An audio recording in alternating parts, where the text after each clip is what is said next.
Non vegetarian ഭക്ഷണങ്ങൾ ആരോഗ്യ പ്രശ്നങ്ങൾ വർദ്ധിപ്പിക്കുമെന്ന് പഠനം. ഓക്സ്ഫോർഡ് സർവകലാശാലയിലെ ഗവേഷകരാണ് പഠനത്തിന് പിന്നിൽ. BMC മെഡിസിൻ എന്ന ജേണലിലാണ് പഠനം പ്രസിദ്ധീകരിച്ചിരിക്കുന്നത്. 4,75,000 പേരുടെ ആരോഗ്യ വിവരങ്ങൾ ശേഖരിച്ചാണ് പഠനം നടത്തിയത്.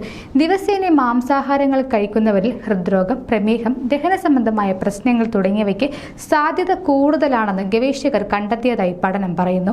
മാംസം സന്തുലിതമായ ആഹാരക്രമത്തിന്റെ ഭാഗമാണെങ്കിലും അമിതമായി കഴിക്കുന്നതും പ്രത്യേകിച്ച് സംസ്കരിച്ച മാംസത്തിന്റെ അമിത ഉപഭോഗവുമാണ് ഗുരുതരമായ ആരോഗ്യ പ്രശ്നങ്ങളിലേക്ക് നയിക്കുന്നതെന്നും ഗവേഷകർ സൂചിപ്പിച്ചു.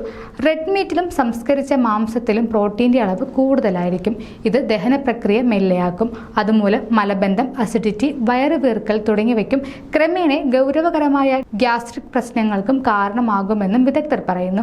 കൊളസ്ട്രോളും സാച്ചുറേറ്റഡ് ഫാറ്റും അമിതമായി അടങ്ങിയ റെഡ് മീറ്റ് സ്ഥിരമായി കഴിക്കുന്നത് രക്തധമനികൾ ചുരുങ്ങാനും ഹൈപ്പർ ടെൻഷൻ, അതെറോസ്ക്ലിറോസിസ്, ഹൃദയാഘാതം, പക്ഷാഘാതം തുടങ്ങിയവയ്ക്കുള്ള സാധ്യത കൂട്ടുമെന്നും പഠനത്തിൽ പറയുന്നതായി വിദഗ്ധർ നിർദ്ദേശിക്കുന്നു.